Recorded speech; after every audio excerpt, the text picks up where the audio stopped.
Hi guys, welcome back to pharmacology with Arushi. I hope आप ठीक होंगे, आपकी फैमिली ठीक होगी। एंड आज हम वापस CNS फार्माकोलॉजी का एक टॉपिक करेंगे, एंटी पार्किंसोनियन ड्रग्स, जो कि चैप्टर नंबर 31 है। ये KDT की बुक है, आई थिंक 7th एडिशन है, 8th एडिशन मुझे मिला नहीं। सो शुरू करते हैं।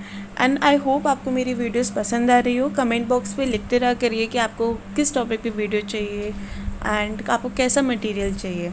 आगे आगे मैं अपने नोट्स की PDF भी नीचे डिस्क्रिप्शन बॉक्स में देती जाऊँगी। तो शुरू करते हैं। तो पार्किंसन डिसीज़ होती क्या है? इसमें this is the disease of the elderly males, जो थोड़ा जियाट्रिक एज के लोग होते हैं, जो मेल्स, मेनली मेल्स जो 70 से 80 ईयर्स के होते हैं, तो उनमें पॉस्चर में बहुत इफेक्ट आ जाता है, उनकी मूवमेंट स्लो हो जाती है, वो अजीब तरीके से चलने लगते हैं, एकदम छोटे छोटे और जल्दी जल्दी कदम। इसको हम फेस्टिनेटिंग गेट कहते हैं, है ना। रिजिडिटी होने लगती है, ट्रेमर्स एक कैरेक्टरिस्टिक फीचर्स होता है, वो आने लगता है। तो ये सब पार्किंसन डिसीज़ में होता है, ठीक है। तो इसके अगेंस्ट जो भी हम ड्रग्स, जो इसके ट्रीटमेंट के हम यूज़ करेंगे, हम वो पढ़ेंगे। ये चैप्टर बहुत इंपॉर्टेंट है एंड बहुत सारे इसमें से PBQ एंड लॉन्ग क्वेश्चंस निकल सकते हैं। तो स्टार्ट करते हैं। Parkinsonism is an extra pyramidal disorder characterized by rigidity, tremor and hypokinesia, defective posture and gait, mask-like face and siluria and dementia. साइलोरिया क्या होता है? जिसमें एक्सेसिव सलाइवेशन हो जाता है। ये भी एक न्यूरोलॉजिकल डिसऑर्डर है, ठीक है। प्रोग्रेसिव डिजेनरेट डिसऑर्डर होता है, ये ओल्डर पीपल में इफेक्ट आता है। इडियोपैथिक कॉजेज होते हैं इसके मेनली, है ना। और मेन चीज़ होती क्या है कि डेफिशिएंसी होती है डोपामिन की। अब ये डिजेनरेशन ऑफ न्यूरॉन्स होते हैं हमारे सब्सटैंशिया नाइग्रा पार्स कॉम्पैक्टा रीजन में, और डोपामिनर्जिक ट्रैक्ट मतलब नाइग्रोस्ट्राइटल ट्रैक्ट। ये हमने फिजियोलॉजी में फर्स्ट ईयर में पढ़ा था, इन सब का डायरेक्ट और इनडायरेक्ट पाथवे, है ना। तो उन्हीं के ब्लॉकेज या फिर डिजेनरेशन की वजह से हमारी डोपामिन की डेफिशिएंसी क्रिएट हो जाती है, ठीक है। अब एक कंडीशन आ जाती है कि जब भी डोपामिनर्जिक सिस्टम हमारा डाउन होगा तो कोलिनर्जिक वाला हमारा एक्साइट हो जाएगा। अब कोलिनर्जिक एक्साइटेटरी होता है, डोपामिनर्जिक इनिबिटरी होता है। तो हम कहते हैं कि मेनली इसी एक्साइटेटरी इफेक्ट की वजह से हमें मोटर डिफेक्ट्स दिखाई देते हैं। मतलब डोपामिन कम, एसिटाइलकोलिन ज़्यादा। अब एसिटाइलकोलिन ज़्यादा है तो एक्साइटेटरी इफेक्ट्स आएंगे, और इसलिए सारे जो हमारे कैरेक्टरिस्टिक्स होते हैं, ट्रेमर्स वाले, इंक्रीज मूवमेंट वाले, डिस्काइनेसिया वाले, ये सब शो होते हैं, सारे मोटर डिफेक्ट्स, ठीक है। Though the cholinergic system is not primarily affected, its suppression by the anti cholinergics tend to restore balance. और इसी चीज़ को हम, इस इम्बैलेंस को हम वापस ठीक करने के लिए एंटी कोलिनर्जिक यूज़ करते हैं, वो हम अभी आगे पढ़ेंगे, ठीक है।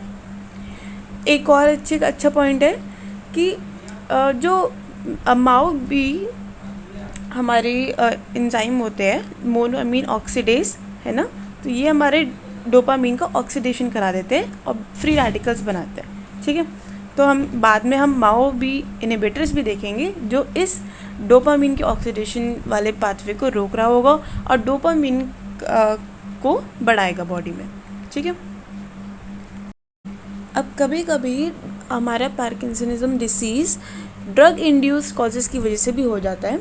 फॉर एग्ज़ाम्पल, जब हम एंटीसाइकोटिक्स लेते हैं तो वो डोपामिन रिसेप्टर्स, D2 रिसेप्टर्स को जाके ब्लॉक कर देता है, ठीक है।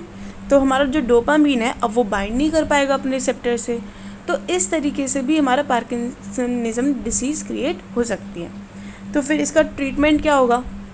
अब ट्रीटमेंट ये होना चाहिए कि हमें ऐसी ड्रग देनी है जो रिसेप्टर से जो बाइंड कर रहे थे एंटीसाइकोटिक्स, उसको रोक सके, ना कि डोपामीन बढ़ाने वाले। डोपामीन तो है हमारी बॉडी में, लेकिन रिसेप्टर ब्लॉक्ड है ना, तो हमें उसको रिसेप्टर से हटाना है, ना कि डोपामीन बनाना है। तो इसके हिसाब से हम एंटी कोलिनर्जिक ड्रग्स ही देंगे। तो anti cholinergic drugs are only used in the conditions of drug induced parkinsonism, ठीक है। मैं अभी आगे आएगा, मैं दोबारा ये एक्सप्लेन कर दूँगी अगर आपको समझ नहीं आया तो। फिर अब हम कहते हैं कि यार जो डोपामीन है, अगर इसकी डेफिशिएंसी है तो डोपामिन दे दो। ठीक हो जाएगा बंदा, लेकिन ऐसा नहीं होता। क्यों? क्योंकि डोपामीन हमारे ब्लड ब्रेन बैरियर को क्रॉस नहीं कर पाता। तो इसलिए हमें एक डोपामीन का प्रिकर्सर देना पड़ता है जो कि लीवोडोपा होता है। वो हमारा ब्लड ब्रेन बैरियर को क्रॉस करेगा और फिर CNS में जाके हमारा डोपामीन में कन्वर्ट होगा। ठीक है, अब क्लासिफिकेशन देखते हैं एंटी पार्किंसनियन ड्रग्स की। तो 2 तरीके से हम इसको डिवाइड करते हैं कि या तो ये हमारे इफ़ेक्ट करे डोपामिनर्जिक सिस्टम को या फिर हमारे इफ़ेक्ट करे कोलिनर्जिक सिस्टम को। ठीक है, तो डोपामिनर्जिक सिस्टम को इफ़ेक्ट करने वाले होंगे डोपामिन प्रिकर्सर्स जैसे levodopa, peripheral D carboxylase inhibitor जैसे कार्बिडोपा, बेंसेराजाइड, डोपामिनर्जिक एगोनिस्ट जैसे ब्रोमोक्रिप्टिन, माओ बी इनहिबिटर जैसे सेलिजिलिन और कॉम्ट इनहिबिटर्स एंटाकैपोन और टोलकैपोन। ठीक है, कॉम्ट इनहिबिटर्स क्या होते हैं? Catechol O methyl transferase inhibitors. ये भी हम अभी आगे पढ़ेंगे। ठीक है, फिर ग्लूटामेट NMDA रिसेप्टर जो कि डोपामिन फैसिलिटेटर की तरह काम करते हैं, एग्जाम्पल एमेंटेडिन। ठीक है, फिर कोलिनर्जिक सिस्टम में कौन से होंगी? सेंट्रल एंटीकोलिनर्जिक्स जैसे ट्राईहेक्सीफेनिडिल और हमारा एंटीहिस्टामिनिक्स होंगे। ठीक है, अब हम इसको एक एक करके इन सारे एंटी पार्किंसनिज्म ड्रग्स को डिस्कस करते हैं। तो सबसे पहले हम आ जाते हैं लीवोडोपा पे। तो 95% जितनी आप डोज होते हैं ना, उसका 95% तो ये हमारा मेटाबोलाइज हो जाता है, डीकार्बोक्सिलेट हो जाता है हमारी इंटेस्टाइन और लिवर में। 1 से 2% जो भी बचता है मेटाबोलाइज होने के बाद, वो हमारे ब्रेन में क्रॉस करता है। ठीक है, एक्शंस क्या है? CNS में एक्शन क्या है इसका? सिम्टोमेटिक इम्प्रूवमेंट कराता है पार्किंसनिज्म पेशेंट्स में। तो जो भी हमारे जो सिम्टम्स थे पार्किंसनिज्म के, उनको इम्प्रूव कराता है। जैसे हाइपोकाइनेसिया और रिजिडिटी पहले ठीक हो जाते हैं, फिर ट्रेमर ठीक होता है, फिर जो बाकी छोटे छोटे सिम्टम्स थे, posture, gait, handwriting, speech, facial expression, mood, self care, interest in life, फिर बाद में ये सब ठीक हो जाते हैं। CVS में क्या है? CVS में ये टेकिकार्डिया और पोस्चरल हाइपोटेंशन करा देता है। ये एक तरीके से हमारा ADR हो गए, वो हम डिस्कस करेंगे अभी। ठीक है, और डिक्रीज करता है सिंपैथेटिक आउटफ्लो। CTZ, अब CTZ क्या होता है? CTZ हमारा कीमो रिसेप्टर ट्रिगर जोन होता है और इसको हम एरिया पोस्ट्रिमा भी कहते हैं। और मतलब वॉमिटिंग सेंटर जो MSS के लिए काम होता है ना, मेडुला ऑब्लोंगेटा में इनका ये लोकेटेड होता है और वॉमिटिंग सेंटर की तरह काम करते हैं। तो इसमें क्या इफेक्ट डालेगा? ये नॉजिया एंड वॉमिटिंग कराएगा। ये भी हमारा एक ADR की तरीके का एक्शन हुआ। 4th endocrine function, inhibit the prolactin release और increase the growth hormone release. ये तो अच्छी चीज़ है। क्यों? क्योंकि अगर एक्सेस प्रोलैक्टिन हो जाता है तो amenorrhoea, irregular menstrual cycles, infertility, PCOD, ये सारी कंडीशंस हो जाती है और इसलिए ये हमारे प्रोलैक्टिन रिलीज को इनहिबिट करता है। तो ये एक अच्छा एक्शन हुआ। फार्माकोकाइनेटिक्स, रैपिडली एब्जॉर्ब्ड हो जाता है ये, और जो हमारा जब हम मील के साथ लेते हैं तो फिर इफेक्ट डालता है, फिर इसकी एब्जॉर्प्शन स्लो हो जाती है। इसका हाई फर्स्ट मेटाबॉलिज्म है और इसकी प्लाज्मा T12 1 to 2 आवर्स है। बस इतना ही याद करना था फार्माकोकाइनेटिक्स में। अब हम आते हैं ADR में। ADR भी हमारे 2 कंडीशंस में होंगे, जब हमने थेरेपी एकदम नई शुरू की और जब थेरेपी को बहुत टाइम हो गया। जब हमने नई थेरेपी शुरू करी तो नॉजिया, वॉमिटिंग, पोस्चरल हाइपोटेंशन और ऑल्ट्रेशन इन टेस्ट सेंसेशन होगा। जिन लोगों को हार्ट डिसीज़ है उनको कार्डियक एरिथमियास और एंजाइना भी हो सकता है। ठीक है, लेकिन अगर प्रोलॉन्ग थेरेपी है, मतलब लंबा चले जा रहा है आपका मेडिकेशन टाइम, तो फिर एबनॉर्मल मूवमेंट्स हो सकते हैं। डिस्काइनेसिया कहते हैं इसको। ठीक है, इसमें फेशियल टिक्स, ग्रीमेसिंग, टंग थ्रस्टिंग, कोरियोएथेटॉइड मूवमेंट्स होते हैं। तो ग्रीमेसिंग क्या होता है? ट्विस्टिंग मूवमेंट्स है ना, जो एकदम डिसप्लेजरेबल एक कोई चेहरा बनाता है, ट्विस्ट करता है, तो वो ग्रीमेसिंग होता है। और कोरियोएथेटॉइड क्या होता है? वो ट्विचेस, जो फेस में ट्विचेस आते हैं ना, ट्विचिंग मूवमेंट्स, उसको हम कोरियोएथेटॉइड मूवमेंट्स कहते हैं। तो ये एक आफ्टर प्रोलॉन्ग थेरेपी वाला साइड इफ़ेक्ट है। इनके लिए कोई टॉलरेंस डेवलप नहीं होती है, लेकिन अगर आप डोज को रिड्यूस कर दोगे तो इनकी सिविरिटी कम हो सकती है। तो इसमें हमें क्या करना है कि जो भी हम डोज दे रहे थे लीवोडोपा की, उसको उसका जो डोज है उसकी कम कर दें। दूसरा इफेक्ट क्या है, बिहेवियरल इफेक्ट्स। तो इसमें anxiety, nightmare, depression, mania, hallucination, mental confusion और फ्रैंक साइकोसिस, ये वाले हमारे बिहेवियरल इफेक्ट्स हो सकते हैं। मेनिया क्या होता है, बाइपोलर डिसऑर्डर जिसमें बहुत एक्साइटेबिलिटी हो जाती है। और फ्रैंक साइकोसिस क्या होता है, जिसमें ये भी बॉर्डरलाइन पर्सनैलिटी डिसऑर्डर ही है, ठीक है। फिर आता है हमारा third, fluctuation in motor performance after 2 to 5 years of therapy. अब हमने तो बोला ही कि प्रोलॉन्ग थेरेपी के साइड इफ़ेक्ट्स हैं, एडवर्स इफेक्ट्स हैं। तो क्या होगा, एक चीज़ आती है एंड ऑफ डोज डिटेरियोरेशन या फिर वेयरिंग ऑफ इफेक्ट। इसमें क्या होता है कि पहले तो जो आपके सिम्टम्स है वो कम हो जाएंगे जब तक आप मेडिकेशन खा रहे हो। थोड़ी देर बाद वो जो भी आपके सिम्टम्स है वो एग्जैगरेट हो जाएंगे वापस, ठीक है। तो एकदम एंड में होता है, जब डोज की ख़त्म होने वाली होती है उसके बाद वो सिम्टम वापस आ जाता है। तो इसलिए हम इसको कहते हैं end of dose wearing of effect. फिर दूसरा एक इफेक्ट होता है ऑन एंड ऑफ इफेक्ट, जो कि स्विच करता रहता है, ऑल्टरनेट करते रहता है, एक कभी ठीक कभी बुरा, कभी ठीक कभी बुरा। इसमें क्या होता है, ऑफ में क्या होता है, एक एनीजिया होगा, कोई मूवमेंट ही नहीं हो रही, हमें कोई बेनिफिशियल इफेक्ट दिखाई नहीं दे रहा। और ऑन में क्या हो रहा है कि मोबिलिटी हो रही है पर उल्टी सीधी हो रही है, डिस्काइनेसिस हो रहा है, इनवॉलंटरी मसल मूवमेंट हो रही है, ठीक है। कॉन्ट्रा इंडिकेशंस क्या है हमारे लीवोडोपा के, ischemic heart disease, cerebrovascular, psychiatric, hepatic, renal disease, peptic ulcer, glaucoma, gout, इन सारे पेशेंट्स में हमें यूज़ नहीं करना। दोबारा रिपीट कर दो, ischemic heart disease, cerebrovascular, psychiatric, hepatic, renal disease, peptic ulcer, glaucoma and gout, इनमें हम यूज़ नहीं करेंगे। इंट्रैक्शंस, ड्रग इंट्रैक्शन देखते हैं, इंपॉर्टेंट वाली देखेंगे सिर्फ। पायरिडॉक्सिन वाला इंट्रैक्शन बहुत बहुत बहुत इंपॉर्टेंट है, काफ़ी बारी पूछा जा चुका है। क्या होता है इसमें, पायरिडॉक्सिन का और लीवोडोपा का इंट्रैक्शन अनडिज़ायरेबल है। क्यों, क्योंकि पायरिडॉक्सिन मतलब विटामिन B6, ये हमारा लीवोडोपा का इफेक्ट एबॉलिश कर देता है, पेरिफेरल डीकार्बोक्सिलेशन हो जाती है, तो इसलिए कम लीवोडोपा बचता है हमारे पास ब्रेन में जाने के लिए, ठीक है।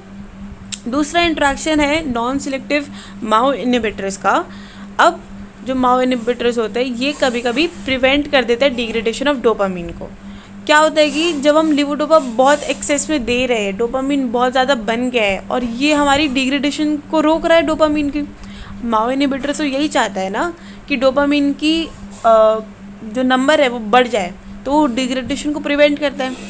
अब जब हमने एक्सेस में लीवोडोपा दे दिया, एक्सेस डोपामीन बन गया, तब तो नहीं चाहिए ना हमें, तो इसको हम कहते हैं हाइपरटेंसिव क्राइसिस। तो इसलिए ये वाला इंट्रैक्शन भी अनडिज़ायरेबल है, तो हमें नॉन सिलेक्टिव माओ इनहिबिटर्स नहीं देने चाहिए। अब हम आते हैं पेरिफेरल डीकार्बोक्सिलेज इनहिबिटर्स में, ठीक है। क्या होता है इसमें, एग्जाम्पल है कार्बिडोपा एंड बेंसेराजाइड। तो ये दोनों डोपा डीकार्बोक्सिलेज इनहिबिटर्स होते हैं। They do not penetrate the blood brain barrier, do not inhibit the conversion of levodopa to dopamine in the brain, but they show their effect in the peripheral region. अब इसको मैं आपको एक diagram से समझा देती हूँ। ये वाला डायग्राम बहुत बहुत इम्पॉर्टेंट है एंड बहुत, अगर आपने ये समझ लिया तो आपको सब समझ आ जाएगा, है ना। तो अब हम ये वाली देखिए, पेरिफेरी वाला रीजन है और ये ब्रेन वाला रीजन है। तो जो हमारा कार्बिडोपा और बेंसेराजाइड है, जो कि हमारी पेरिफेरल डीकार्बोक्सिलेज इनहिबिटर्स हैं, ये हमारे पेरिफेरी में काम कर रहे हैं, ठीक है। DDC क्या होता है, डोपा डीकार्बोक्सिलेज, ठीक है। अब लीवोडोपा के पास हमने जैसे लीवोडोपा का डोज दिया, लीवोडोपा के पास 3 पाथवे, या तो वो 3O मिथाइल डोपा बना दे, या फिर वो डोपामीन बना दे पेरिफेरी में, या फिर वो BBB क्रॉस करके ब्रेन में जाके डोपामीन बनाए। तो क्या होता है कि लीवोडोपा डोपामीन में पेरिफेरी में कन्वर्ट ना हो, इसलिए हम कार्बिडोपा देते हैं, जिससे more and more levodopa is available to cross the blood brain barrier and enter the brain and produce its effect in the CNS, central nervous system, ठीक है। क्या बोलना चाहती हूँ मैं कि लीवोडोपा हमारे पास 3 पाथवे दे, या तो वो 3OMD में जाएगा, या डोपामीन में, या फिर BBB में। तो हमने levodopa to dopamine in periphery वो वाला पाथवे ब्लॉक कर दिया, जैसे मोर लीवोडोपा बचे जो बीबीबी में जा सके। ठीक है, तो ये हमारे कार्बिडोपा और बेंसेलाजाइड का मेन फंडा है। अब आगे देखते हैं तो क्या इसके बेनिफिट्स है। अब लीवोडोपा के पास ये ज़्यादा ऑप्शन रहा ना कि वो ब्लड ब्रेन बैरियर में जा सके, ज़्यादा परसेंटेज रही, तो इसलिए कम लीवोडोपा की डोज में भी हमें इफेक्ट दिख सकता है। So dose is reduced approximately 1/4। Nausea और वॉमिटिंग वाला जो ADR था वो भी इतना कम हो गया। जो पायरोक्सिन वाला जो हमारा ड्रग इंट्रैक्शन था वो भी स्मूदन हो गया, वो भी इतना नहीं होगा। जो ऑन एंड ऑफ इफेक्ट था हमारा वो भी कम हो गया। ठीक है, और डिग्री ऑफ इम्प्रूवमेंट में भी हायर, क्योंकि लीवोडोपा ज़्यादा जा रहा है, इम्प्रूवमेंट जल्दी हो सकती है, अच्छी हो सकती है। और तो इसलिए हम ये जो हमारे पेरिफेरल डीकार्बोक्सिलेज इनहिबिटर्स है ये हमारे एडजुवेंट की तरह काम कर सकते हैं, सप्लीमेंट की तरह काम कर सकते हैं, वेयरिंग ऑफ इफेक्ट को स्मूदन कर सकते हैं। लेकिन कुछ प्रॉब्लम्स ऐसी होती है जो रिजॉल्व नहीं होती, जैसे इनवॉलेंट्री मूवमेंट्स, बिहेवियरल वाली और पोस्चरल हाइपोटेंशन, ये अभी भी क्योर नहीं हुई इनसे, कोई बात नहीं। फिर आते हैं डोपामिनर्जिक एगोनिस्ट में। तो डोपामिनर्जिक एगोनिस्ट में ज़्यादा कुछ इतना याद नहीं करना। ब्रोमोक्रिप्टीन होता है जो D2 और D1 रिसेप्टर्स पे काम करता है, और रोपिनेरोल और ट्रामिपेक्सोल वाले होते हैं जो D2 D3 पे काम करते हैं। ठीक है, ये भी एज एडजुवेंट्स और सप्लीमेंट्स हमारा यूज़ हो सकता है। फिर हम आते हैं MAO-B इनहिबिटर्स पे। ठीक है, इसका भी मैं आपको डायग्राम से पहले समझा देती हूँ। अब MAO-B कहाँ यहाँ पे आ रहा है, ब्रेन वाले एक पाथवे में। तो डोपामीन MAO-B एंजाइम की मदद से अपना डिग्रेडेशन करवा के ये हमारा बना रहा है फिनाइल एसिटिक एसिड। ठीक है, DOPAC।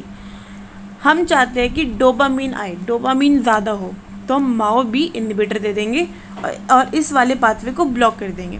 तो ये डोपा जो है बनेगा नहीं और डोपामीन ज़्यादा रहेगा, और हम यही चाहते हैं। तो MAO-B इनहिबिटर का यही काम है कि वो इस वाले पाथवे को ब्लॉक कर दे।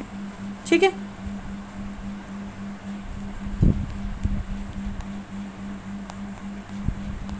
हाँ, तो MAO-B इनहिबिटर जैसे सेलिजिलिन, तो ये डिग्रेडेशन ऑफ डोपामीन को रिटार्ड कर देता है कि भाई डोपामीन तो बने रहे ना, तो मत टूट। फिर इसी की वजह से वेयरिंग ऑफ इफेक्ट भी कम हो जाता है, एडजुवेंट की तरह काम करता है, सप्लीमेंटेशन की तरह काम करता है लीवोडोपा के साथ। ठीक है, एक हमने पहले एक चीज़ बोली थी कि MAO-B जो होता है वो डोपामीन का ऑक्सीडेशन करा के फ्री रेडिकल्स बनाता है ना। तो अगर हम सेलिजिन अर्ली थेरेपी में दे देंगे, MAO-B इनहिबिटर अर्ली थेरेपी में दे देंगे, तो हो सकता है कि पार्किंसनिज्म डिसीज़ डिले हो जाए, प्रोग्रेशन ऑफ डिसीज़ डिले हो जाए। ठीक है, ADR क्या है, पोस्चरल हाइपोटेंशन, नोजिया, कन्फ्यूजन। एक और है हमारा MAO-B इनहिबिटर राजेजिलिन, ये थोड़ा न्यू है और मोर पोटेंट है, लॉन्गर एक्टिंग है और कम साइड इफेक्ट प्रोड्यूस करता है, तो इसलिए अब ये सेलिजिलिन के ऊपर प्रेफर्ड है। ठीक है, नेक्स्ट एंटीपार्किंसन ड्रग्स में आते हैं हम, वो होते हैं COMT इनहिबिटर्स, मतलब catechol O methyl transferase inhibitors. For example entacapone and tolcapone. अब ये भी एडजुवेंट की तरह काम करते हैं। ये अब इसको भी मैं डायग्राम से बताती हूँ। तो वो डायग्राम देखा आपने कितना इंपॉर्टेंट है, जितने भी हमारे एंटी पार्किंसन ड्रग्स थे वो सारे इस मैकेनिज्म से काम कर रहे हैं। अब हम क्या डिस्कस करते हैं। अब COMT ना दो जगह है, एक ये पेरीफेरी में है और एक ये ब्रेन में है, और दो ब्रेन में है, तो इसका दोनों जगह बड़ा अच्छा सा काम है। तो पेरीफेरी में क्या काम है कि यहाँ पे आप देख रहे होंगे, मैंने बोला था कि लीवोडोपा के पास 3 ऑप्शन थे डोपामीन बनने के लिए, पेरीफेरी डोपामीन बनने के लिए, BBB क्रॉस करने के लिए, या फिर 3-OMD बनने के लिए, मतलब 3O मिथाइल डोपा बनने के लिए। तो हमें क्या चाहिए कि लीवोडोपा यहाँ पे ज़्यादा रहे, जिससे वो ब्रेन में ज़्यादा क्रॉस कर सके। ठीक है, क्योंकि हमें CNS इफेक्ट में नहीं लाना है, पार्किंसन हमारे CNS डिफेक्ट है ना, तो हमें पेरीफेरी को क्या करना है, उसको ख़त्म करो। तो अगर हम इस वाले पाथवे को ब्लॉक कर देंगे तो लीवोडोपा ज़्यादा बचेगा इधर जाने के लिए। ठीक है, तो वही सेम फंडा है, जो हमारा COMT इनहिबिटर्स है वो इस पाथवे को ब्लॉक कर देंगे। For example tolcapone, entacapone. Entacapone mainly peripheral है, लेकिन जो टोलकैपोन है ना उसके पास थोड़ा सा सेंट्रल एक्शन भी है। डोपामीन का यहाँ पे हमारा डिग्रेडेशन हो रहा था 3-MT में, तो हमने यहाँ पे इसको इनहिबिट करके डोपामिन की कंसंट्रेशन बढ़ा दी। ठीक है, तो ये 2 मैकेनिज़्म है जिस वे से ये हमारे कॉम्ट इनहिबिटर्स काम करते हैं, इसलिए ये भी एज एडजुवेंट्स और सप्लीमेंटेशन काम कर सकते हैं। ठीक है, इन्हांस करेंगे, प्रोलॉन्ग करेंगे हमारे थेरेप्यूटिक इफेक्ट ऑफ लीवोडोपा को। फिर हमारे आते हैं ग्लूटामेट NMDA रिसेप्टर, इनको हम डोपामिन फैसिलिटेटर भी कहते हैं, और एंटागोनिक ग्लूटामेट एंटागोनिस्ट होता है ये। एमेंटाडीन एक एग्जाम्पल है, इतना यहाँ पे नहीं पढ़ना हमें इसको। लास्ट है हमारा सेंट्रल एंटीकोलिनर्जिक्स। ठीक है, ये क्या कराएगा? एंटीकोलिनर्जिक्स मैंने क्या बोला था कि ड्रग इंड्यूस पार्किंसनिज्म में ही ये यूज़ होगा, क्योंकि तब जो हमारे एंटीसाइकोटिक्स ड्रग्स है वो डोपामिन के रिसेप्टर को ब्लॉक कर रहे हैं। तो बॉडी में डोपामिन हो ना हो फ़र्क ही नहीं पड़ता, डोपामिन है बट वो बाइंड नहीं कर पा रहा है ना रिसेप्टर से। तो हम लीवोडोपा और बाकी सारे जो एंटी पार्किंसन ड्रग्स हमने पढ़े उनको देख के हम क्या करेंगे, वो सब तो एट द एंड डोपामिन की कंसंट्रेशन बढ़ा देते ना, बट यहाँ पे तो रिसेप्टर ही ब्लॉक्ड है, तो हमें कंसंट्रेशन बढ़ा के करना ही क्या है? तो इसलिए हम एंटीकोलिनर्जिक्स देंगे जिससे वो रिसेप्टर वाली चीज़ सॉल्व हो सके, डोपामिन अपने बंदों से बाइंड कर सके और पार्किंसन को ट्रीट कर सके। तो tremor is benefited more than rigidity, tremor जल्दी ज़्यादा सही हो जाता है, हाइपोकिनेसिया भी ठीक हो जाता है और सैलोरिया भी बाद में ठीक हो जाता है। Anticholinergics are the only drugs effective in the drug induce parkinsonism. ठीक है, तो यहाँ पे हमारा मेन सारा क्लियर हो जाता है। अगर आपको कोई भी डाउट हो तो कमेंट सेक्शन में लिख देना। ठीक है, प्रॉब्लम बेस्ड स्टडी एक बार डिस्कस कर लेते हैं। A 70-year-old man has been under treatment for Parkinson's disease for the last 5 years. Point to be noted, 5 साल मतलब prolonged therapy चल रही है।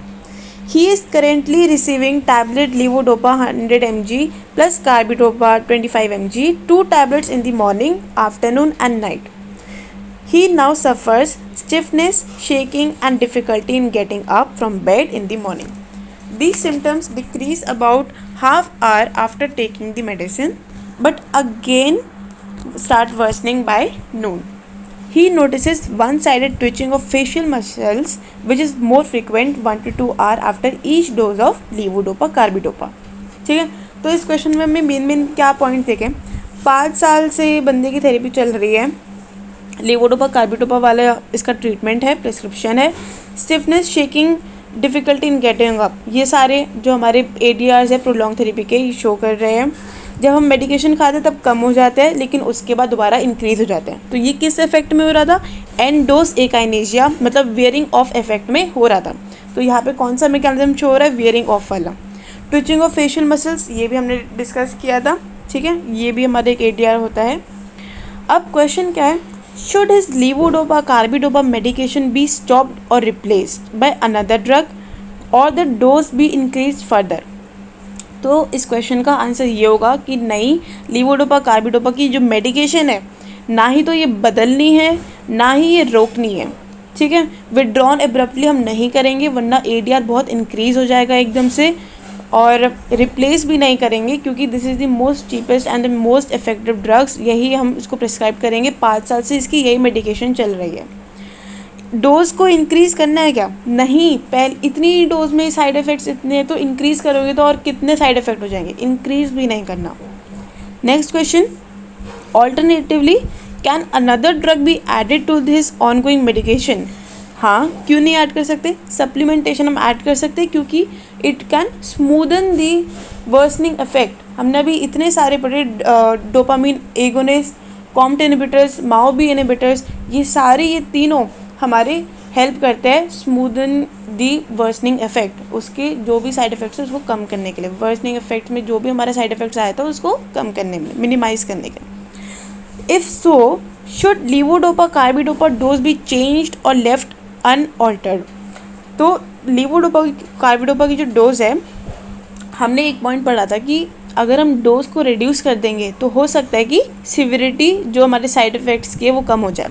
तो हाँ, हम डोज़ को चेंज करेंगे, ग्रेजुअल चेंज लाएंगे, धीरे धीरे लीवोडोपा कार्बिडोपा की कम करेंगे और धीरे धीरे सप्लीमेंटेशन की डोज बढ़ाएंगे। ठीक है, तो ये हमारे इस PBQ का आंसर था। आई होप आपको मेरा ये वाला लेक्चर बहुत पसंद आया हो, समझ आया। लाइक करना, कमेंट करना, शेयर करना, सब्सक्राइब करना मेरे चैनल पे। Thank you for your love and support. Thank you and have a nice day. अगर आपको इससे रिगार्डिंग कोई भी डाउट आए तो प्लीज़ मेरे को कांटेक्ट करना, कमेंट करना, एंड अगर वीडियो पसंद आई तो लाइक कर देना प्लीज़। Thank you.